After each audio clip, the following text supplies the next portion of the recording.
accepted, challenge accepted. Reality is always challenge accepted. Challenge accepted, challenge accepted. Reality is always challenge accepted.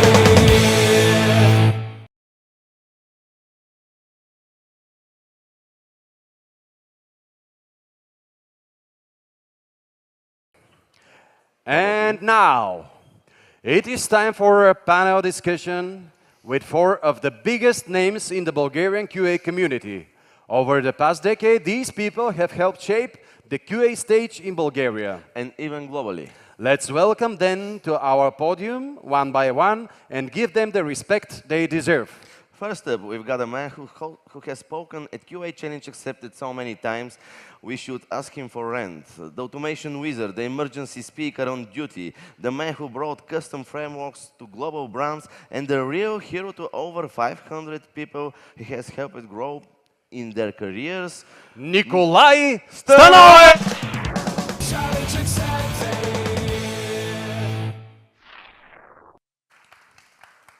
Next, we have someone who might just be the grandmaster of QA education in Bulgaria. He has spent the last 15 plus years in testing and the last 10 plus years teaching future QA rockstars at Pragmatic Academy. Let's welcome Colonel Sanders, the star of Starcevo, the grill master, the QA superstar, Aleksandar Karamfilov!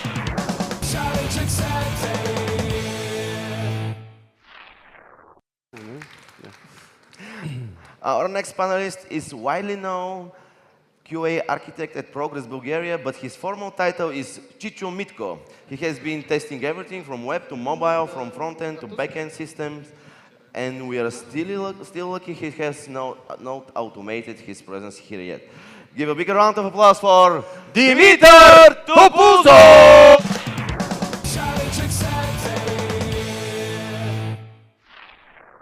But not least, we have a QA legend whose name is known far and wide. He is the CTO of Automate the Planet, the creator of Bellatrix framework, and the author of 8 best-selling books. He has also spoken half a dozen times at our own conference, as well as over 50 international conferences, and proudly presents Bulgaria on the world's QA map. Let's hear it for the one and only Anton Angelov!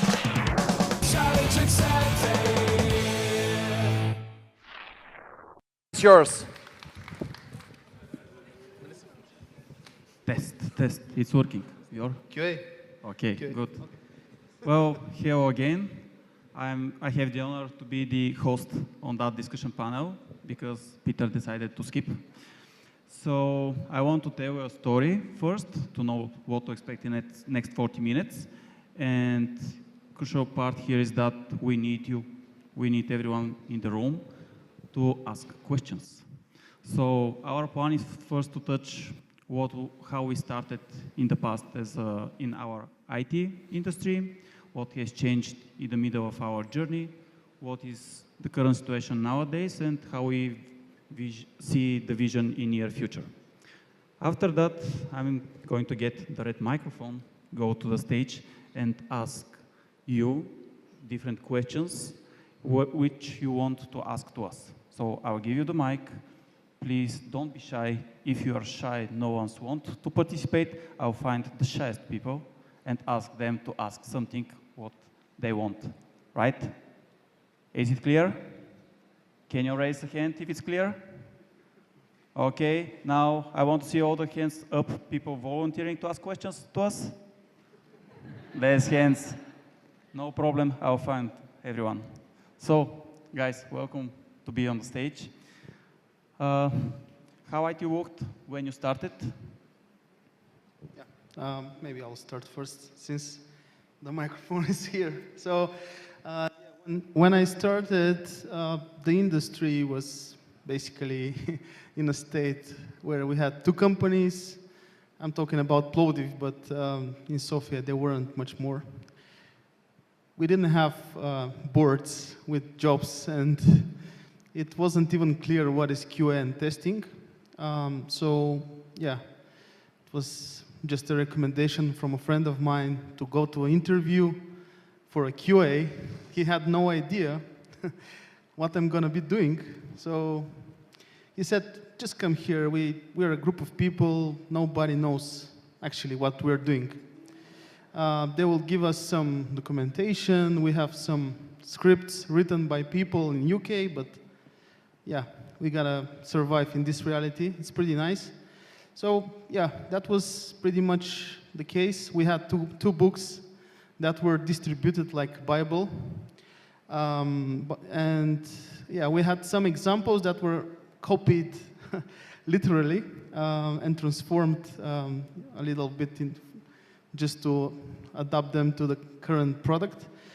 No trainings, no really books. Google was also poor on information, so pretty, how to say, inappropriate moment in the industry, in my career as well. So yeah, not very exciting. We were paid poorly, so that wasn't the reason why we joined in the first place, for sure. And we didn't know what's going to happen because the crisis was about to hit the Bulgarian market as well, because there was a global economic crisis. So let's say that's if currently we have a form of a crisis, this is my second crisis. So yeah, we didn't know that we're gonna have salaries for the next month. So it was no perks. We had to buy our coffee machine in the office. And yeah, it sounds unbelievable now for the people that are working in the industry. We're a bit spoiled, very spoiled currently. Yeah, in terms of technology, it was pretty basic, mostly manual testing. So even if you heard something about automation, it was more like mythology, not real thing. So that's pretty much my observation for the past. Thank you. Okay, so I guess it's my turn now. When I started my career as QA engineer, how the things worked at that time. Software was still shipped on CDs. We had CDs with Windows, with SQL Server. As the most junior person in the team, I was given the CD sent to the server room, 10 degrees, with t-shirt only to install the SQL Server on the machine. We had no Azure, no clouds. Here is how the world looked back then. About QAs and testing, I was in a room with QAs, and that was the QA room. And we had the QA manager, and we were in one room, and developer were in the other room. We had a wall, literally, between us. And we didn't collaborate as we do today. I think at that time, Agile was a known word, not very popular, and it was pretty different. I'll pass to Anton to tell more maybe about technologies at that time. All right, so it was almost, I don't know, 15 years ago. And then it was the first Telerik Academy for QAs. And then I had the work to be in a team with people like Sneji right here on the front row and Dimo that are, you know, the superstars in the QA. And then in this team, there were no WebDriver yet, right? We were using Selenium IDE for automation. We used Selenium RC to run the tests. And like 2 years after that, I was leading the first lecture on WebDriver in the Telerik Academy. You can imagine, there were no YouTube, no Udemy, no clouds. Even then I decided to create my blog because there were no technical books back then, right? This is why it got so popular, because nobody was writing about WebDriver. There was not such a thing, right? Yeah, strange times, right? There were I even developed my own tool for replacing the locators in Selenium IDE scripts because there were no Notepad++. Imagine, there was no Visual Studio Code or whatever, and we needed a way for running the same Selenium IDE scripts but against different versions of the website. And then you had to reinvent your own thing, right? Yeah, strange times. Great. Thank you, everyone, for your answers. When I started, I was a gamer. I liked to play Blizzard games like StarCraft, Diablo, Warcraft 3. And my vision and desire to become a QA is just because to become a beta tester of Blizzard and play games earlier than everyone else. A few years later, I realized what is QA and said, testing games is not for me. It's too difficult. I'm just a gamer. And yes, that was definitely a time where I haven't heard at all about Selenium and even Agile. It was more like waterfall and testing, manual testing. Okay, guys. So what happened after the next 5-6 years? What was the major changes that you observed for that period of time?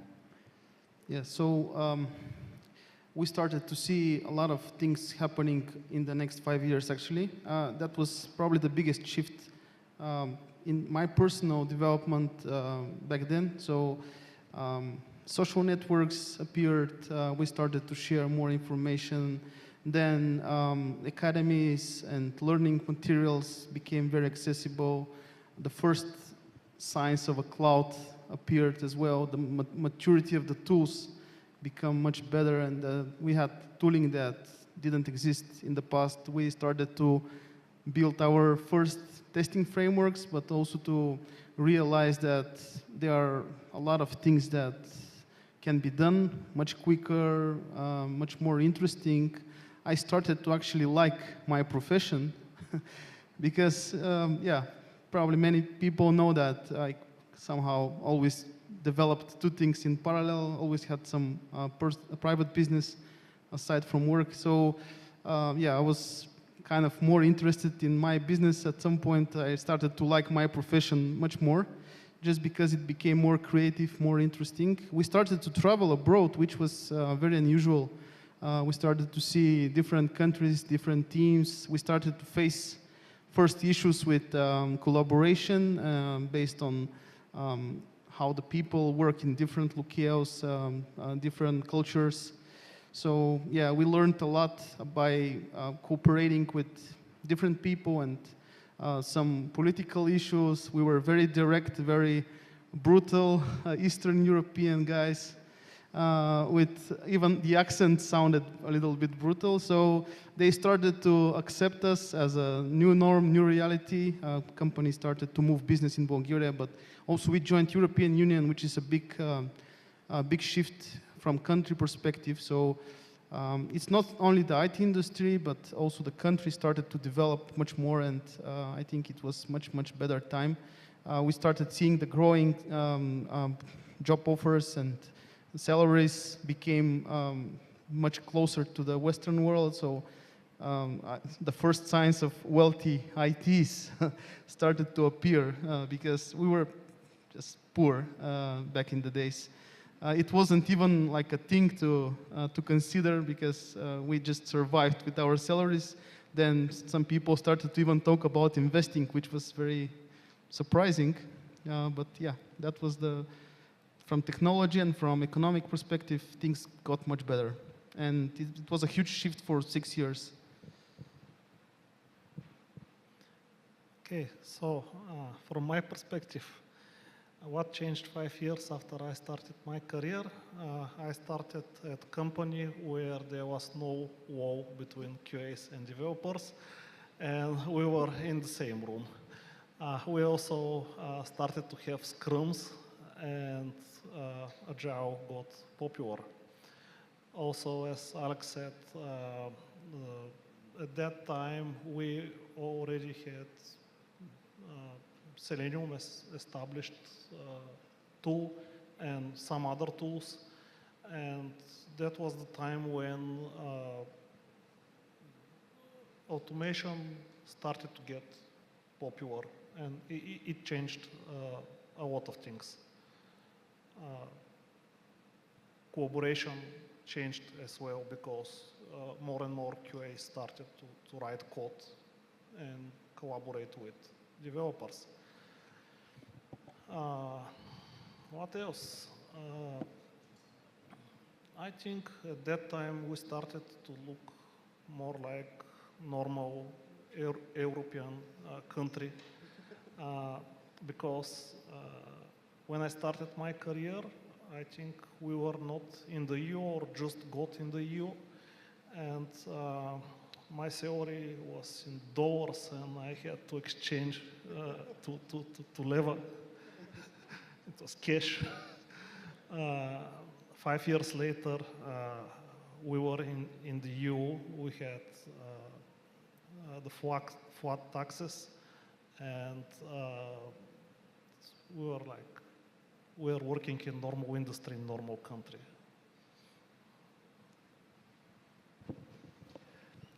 As you all said, I think back then, before that, there was only the QA profession, right?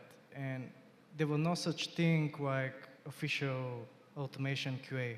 We were all QAs, and we were doing everything, right? From the meetings to manual testing, maybe some kind of automation. And then at this point, I think it was 212, 13, WebDriver got popular, and then, but again, it wasn't something immediate, right?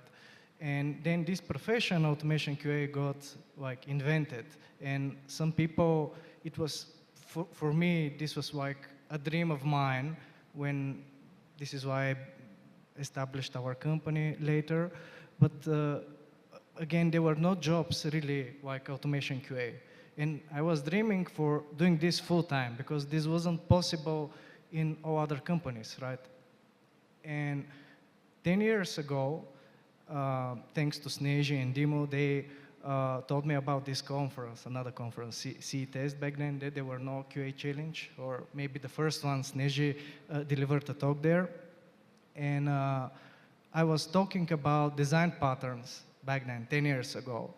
And it was like a breaking change because nobody was thinking about such complex tests, right, for using base classes, or even page objects were something new, right? And back then, I think everything started to look into our profession more as programmers, right? Because when we talk about the current situation, I think we're more and more, we need to learn how to program, and we're shifting left, right? I think this is the moment when this trend started. And again, I think this was the period when Pluralsight got popular right here. Maybe before that we didn't have LinkedIn. At some point Microsoft bought them, so it wasn't popular. Before that you needed to give your CV on paper, right? Yeah, and all of those online solutions, because before that there were no such solutions. This is why the people read blogs. There were no technical books. This is why I decided later to write such books, because they were just about all of these. Don't get me wrong, I really like ISTQB and all of those techniques, I teach them. But again, when you want to be a programmer, you need to look into this perspective from our own profession, right? And there were no such books, they were just theoretical. Yeah. It's really nice to be last. I have nothing to say. Thank you very much. But yeah, if I need to recap, definitely at that point of time we were lucky because some of the best conferences in Bulgaria started occurring more frequently. That's why we have 10 years QA Challenge accepted and some others as well. In addition to that, community in Bulgaria started growing, the QA community in general. And that was also thanks to different platforms like YouTube, like Facebook, and other things which changed our daily routines and way of working. But if I need to say something at the end, I would say that my colleagues are speaking a lot. We are running out of time, but don't think your nightmare is going to happen. I would definitely come and chase you for questions. So moving further, how do you see the current situation? And probably this time we can make a change. Anton to be first, then to be Alex, and Mitko. Yeah, they want me to start first because we had this discussion for 2 hours because there isn't a script, right? We're just inventing what we are going to say now. And I told them that I was wondering whether I want to be dark or not, because I see that, I'm always delivering these whitening talks. Today I will do one more. And the last 2 times I was speaking that we need to vote, right? They were, you need to care about politics, you know about the war, you know about the COVID.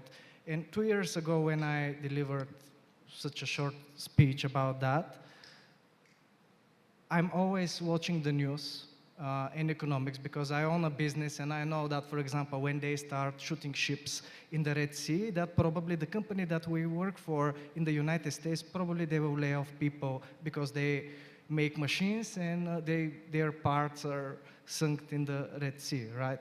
And this happened. And this is why I'm watching the news always. And as you know, most of the businesses here, they're like from Europe, from United States, right? And when there is a problem there, probably this don't hit us immediately, but it will hit us like half a year, 1 year after that. And you see what is the current situation, right? It wasn't immediate after the COVID, but then you saw when the stocks are going down because of the wars and stuff, you need to be prepared. You know that all of those academies, they really need it. We need fresh blood into the system, right? Because of that, you cannot just request higher and higher and higher salaries. These junior people, they're needed in the system. However, the problem right now is that when the whole market is shifting and shrinking, this is a big deal. And my opinion when we talk later about the future will be that maybe Sasha will tell us more about pragmatic and the courses. I think now many junior people that they have just finished one course see that this is not enough. This is why I wrote my last 5 books. They were just one, like a teach book for, a handbook for teaching people engineering stuff. Because only one course for 2 months is not enough. You need to be an engineer. And for 5 years, everything was going up, but right now, we're just falling, right? And this is the situation. You see it on the job market.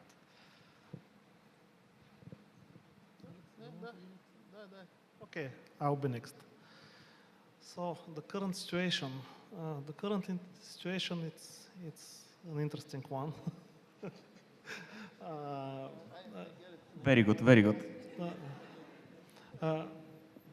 Anton said the requirements are always rising.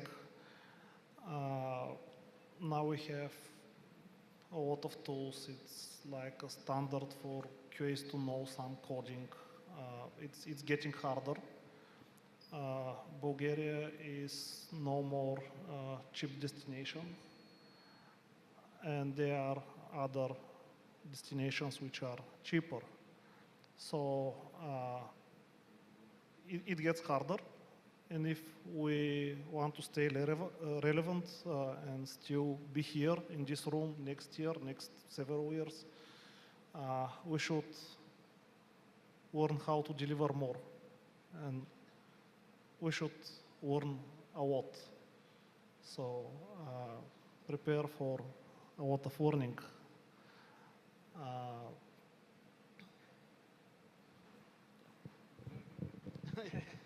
Yeah, when he said learning and he passed me the microphone, I don't know how to get this.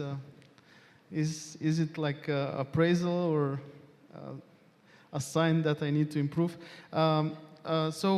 Yeah, I completely agree with what Anton said. So we were very lucky in the past 14 years, enjoying almost exponential growth for most of the times. IT industry is a big deal in Bulgaria. Unfortunately, political leaders don't really get this. And in combination with rising standards, we're becoming like harder to sell, and I know this from firsthand, selling QA services globally for the past 12 years almost. So this is not a topic that we should underestimate. With the good benefits, the requirements also grow. So we should learn how to keep up, not only with the salaries, but also with the knowledge. Otherwise, it's going to be hard, even for the most experienced sales guy, to sell our products and services globally. Maybe we should even shift a little bit the market towards products and less outsourcing at some point, because that's going to be required for sure. I'm a little bit pessimistic in terms of the current situation. I see a little bit of degradation in the quality standards and how the companies started to deliver software lately. I'm talking about at least 5 years now. I'm personally not impressed. And Dimitar said, yeah, I will give you the microphone back, because you might need to add something. Because, yeah, he's more positive about this, maybe, and he wants to give a different perspective. But yeah, I see that with all the toolings that we have and the maturity of the trainings, the organizations, etc., we're somehow not delivering such a good products at the end. And maybe it's not even needed, but let's see. So in terms of technology, it was becoming easier and easier to work and to deliver software. In the pandemic, we learned also how to work from home, and it wasn't a big deal. So companies were very afraid of giving freedom to the employees. Now they realized at the end it wasn't such a big deal. It wasn't such a big problem. And this gave like accessibility, and people were able to work from different locations to enjoy different cities. Sofia improved a lot as a city, so I don't really complain about the current environment, but it's a good option that you can travel abroad and work from different locations. Current situation is still good in terms of options. Maybe it will become a little bit worse, a little bit better. Who knows? It's hard to predict. It's very hard to predict how the things will move. And also, we're gonna speak about the future. So, yep. Tough job to say a little bit something positive about the current situation, but I'm kind of believer, and I think that if we start going down and losing our jobs, before that people from Spain, Germany, UK probably will suffer from that. So we still have few years to live like that, but of course this is the time where we need to protect our name that we built in Bulgaria, the quality, and to be more proactive. And that proactive stuff happens on any level, like voting, like working, like not doing nothing when you are working, and things like that. So keep that in mind for the current situation, because the future depends based on what we do now. Okay, and before I'm starting going inside of the room and give you the chance to ask us anything, we go. Yes, we have one more topic, and it's about the future. So guys, what do you think the near future is going to look like? The near future. Before go to the future, I'll start from the current a little bit. Alex started a topic. He said that the quality degrades. I think he means that the quality in the product degrades, quality in a lot of, let's say, perspectives degrades. But I think I'm not exactly positive about this, but I think it's the new normal, and we should adapt to it. I mean, I think a lot of people in the audience here think that products now are not so high quality. You are not given enough time to test everything. You are not given a budget to hire enough QAs. That's true. But in the past, we had cars built to serve forever, like Golf 2 or something like that. And it was important for the product to be high quality, never breaks. And now we want something that's not too expensive, and it still has some quality. It's not perfect, but it should do the job and should be cheap. And that's the new reality, and I think we should just adapt to it and learn how to make the right quality. It's not necessarily the highest quality. It's right quality done cheap. So we should look how to be effective, ensure enough quality. And,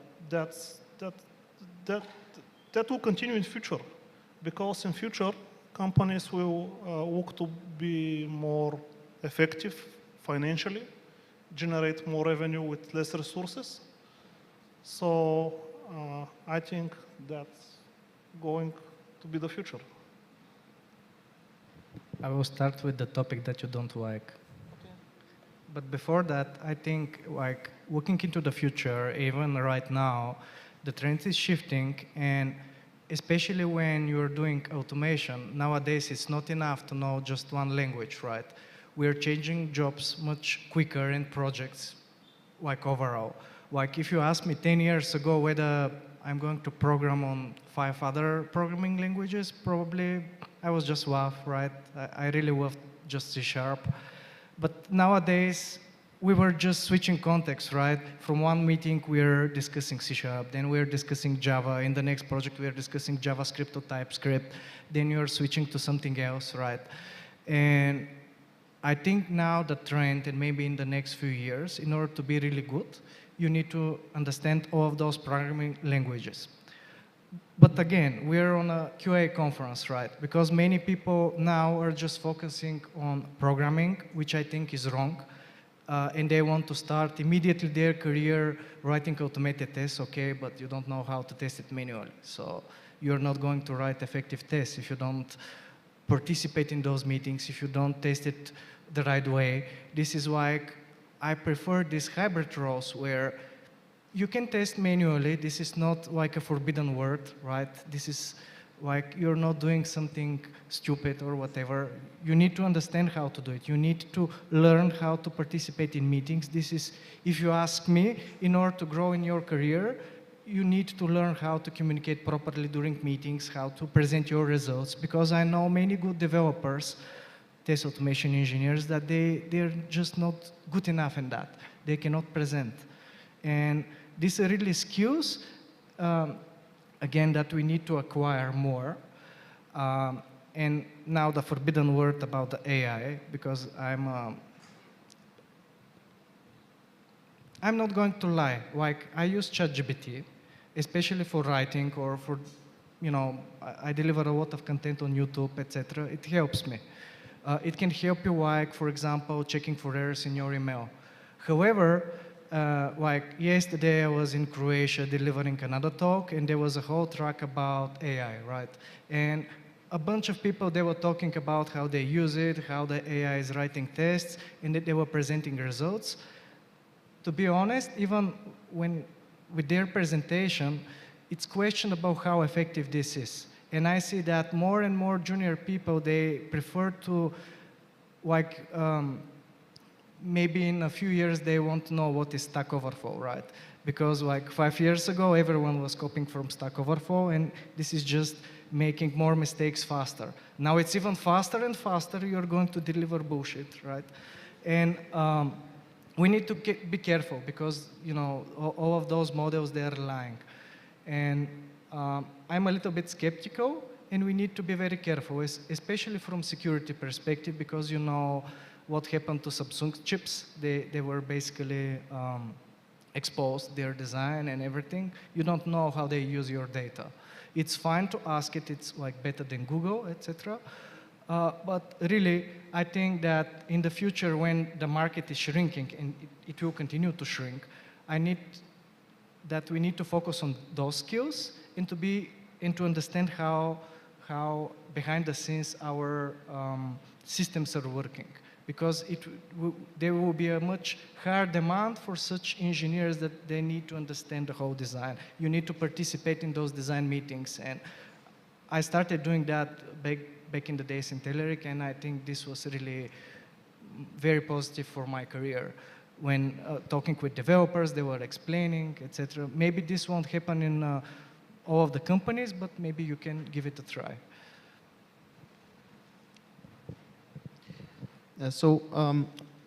Aside from the technology that is coming, I prefer to talk a little bit about, so I'm also skeptical about the artificial intelligence, and in general, whenever new technology arrives, I prefer to be more conservative and wait for a bit. This always paid off very well, and it will probably pay off again in the future. Like using boring technology, I don't mind. They made me rich, so I'm totally fine with this. But as one very smart guy said, you don't need to do exceptional things to achieve exceptional results. You have to do like everyday things very well, exceptionally well. So this is very true also for our industry. But what I see as a shift is functional versus non-functional in the near future. So more and more companies are spending time in a non-functional perspective. So even though we're not testing very well functionally, we're doing it faster and faster, and until we reach a point where basically we check only the most positive scenarios, and that's business is okay with that. Don't get me wrong. I mean, they push for this change, but they're pushing more for non-functional things like performance, security, which is partially, of course, you can always say that this is half functional and half non-functional, but we just put it in a quadrant which is, let's say, known as non-functional. So more and more performance requirements, more and more accessibility, security, things that are not so popular, that you can even define them as a separate job, like a separate profession, scalability engineer or security, ethical hacker, or whatever. But it's very often under our basket. So just look around, invest some time in this direction, because even using ChatGPT and other language models, you will realize that they are not very helpful in this direction. They can give you some ideas, but at the end of the day, the problems that you will need to solve are totally different from the suggestions that are coming from these models, and no matter how they name it. And also, I'm normally, whenever we speak about short term, I'm pretty sure nothing big will happen actually short term. The big things happen and we don't even realize that they're happening. That's the thing you should think about, like what's happening under the hood, not because the things that are actually changing the world are not, nobody talks about them in the news.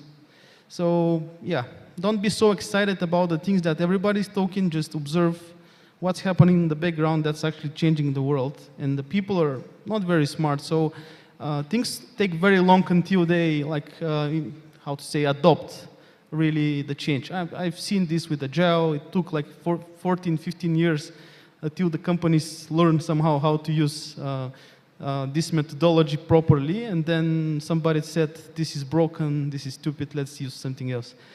So yeah. Money talks. Very nice. Thank you very much, guys. And now we are going to have the opportunity, everyone from the crowd, to ask any question. Don't worry, you can speak in Bulgarian. I'll do my best to translate the question, if you can do it. So, any volunteers? Okay.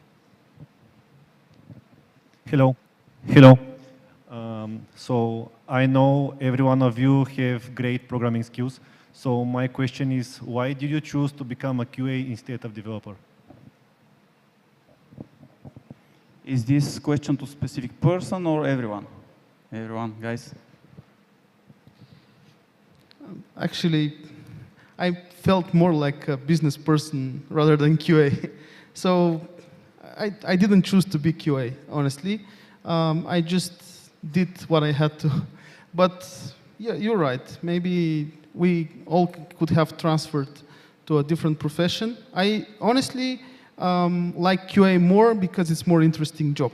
It's more diverse.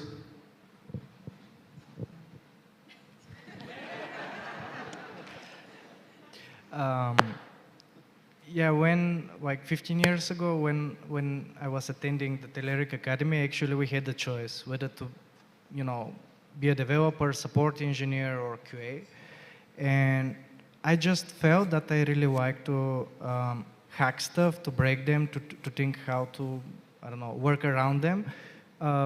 It was in the past, like Nikolay said, he was playing video games. This was like maybe 25 years ago. There was this Bulgarian game. Sarah. Yeah, the next one, Celtic Kings. And I really wanted to be in this company to develop it. In Black Sea, Knights of Honor? Something like that. Okay. But then when I was playing those games, I really liked more not to play by the rules, but to find some hacks inside them and to break the logic in them. And then I was deciding, wow, I didn't know that there is such a profession where I can do that. And I really like both stuff. I really liked to program and then how to do the QA. And then they showed me that we can do both, right? And this is how I picked it. Well, so just look at my badge, it's written QA here. But I usually identify myself as just engineer. That's also something that I think it will change a little bit in future. Now, sometimes we see that there's some mixture between QA and developer. We see more and more developers writing tests and more QAs doing things that are not necessarily QA. Even I'll give some examples. The recent things I'm doing, they are not exactly testing. I'm doing some tooling that helps other people at my company to be more productive doing testing. So yeah, I identify myself as engineer, not developer, not QA, just engineer. And I think that's something that we'll see more and more often in the future. I'll be short. Being a QA is fun. The automation writing code is just a skill. You can have it, you cannot have it. But in addition to that, as a QA, you speak with people, you need to adapt, you need to play with different non-functional testing, you need to mentor people, and many more opportunities. If you are a developer, sorry, but prime goal is write code, and that's not fun. Now we are running out of time. Peter saved you again. Last question. Opportunity for last question. Be quick. Guys, you too. Okay. Top 3 things that we should do to stay relevant. The question was top 3 things we should do to stay relevant. Well, number 1, go and vote on next elections.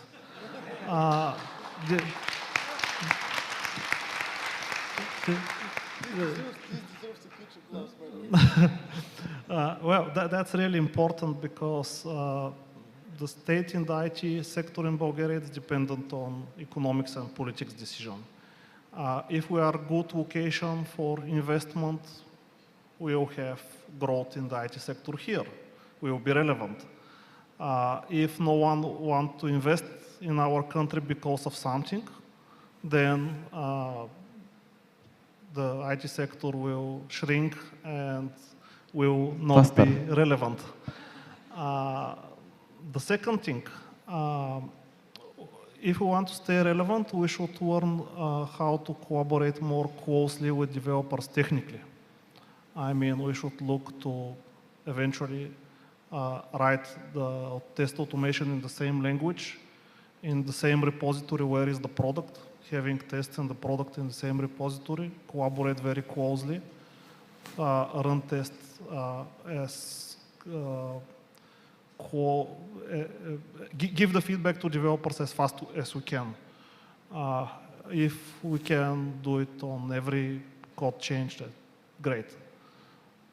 Thank you very much. Can you proceed, the rest of you, with just a few words? Now I see what is to be moderator. Maybe with two people who want to things. speak. The first thing is that I see that many new people that are starting from the new generation, they don't know how to read. They don't know how to read books. And I mean, when I give them a book, or even I ask this question many times on interviews, which was the last book that you read? They don't know, or they quote something from school, right? But not a technical book. And I think that if we want to stay relevant, you need to buy a technical book, read it. Then maybe next 2 months, buy another book, then read it. I mean, even every Saturday, if you spend 1 hour reading a book, it will be great. And YouTube videos and all of those tutorials, they're great. They can, maybe they're more hands-on. Sometimes I know that it's boring to read. However, I think this is the way to go, right? This is why I really like to read books, not only technical, but I think we need to, like the politics and other stuff, I really like to read, for example, history and sociology, right? And then you need to understand the society. So not only technical books. And the next thing is just to understand, when you understand how the stuff work, for example, when you talk with your developers and technologists, then check this technology. For example, you're testing single sign-on. Yesterday I was talking about that. When you check the single sign-on, you can open the Google for Developers documentation and just read 2 tutorials how this works, like the networking, the requests, etc. Then you can check the documentation, and maybe you are going to speed up your test automation. I see that many people are afraid to read this documentation about how the backend stuff work. And I think this is wrong, because more and more our profession, especially if you want really to be really good into test automation, you need to understand that, right? Yeah, so I really like one thing about my father. He says, I can't find decent people for drinking, you're looking for people to work. And you complain that you can't find people. So yeah, be proactive, people. This is just insane. We're a little bit of slacky nation in general. So it's very hard to find proactive people nowadays, people who care more not only about your life, care about the environment, care about the things that are happening. Vote, but don't vote for dinosaurs and complete idiots. And you should not forget to look at the big picture, because I see people that get deep into the code and forget to see the big picture. We're solving a business problem and people forget about this. Thank you. So that's the end of our talk. Thank you very much.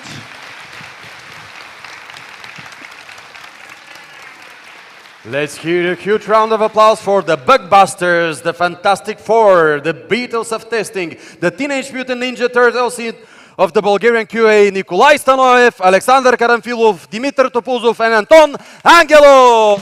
Challenge accepted.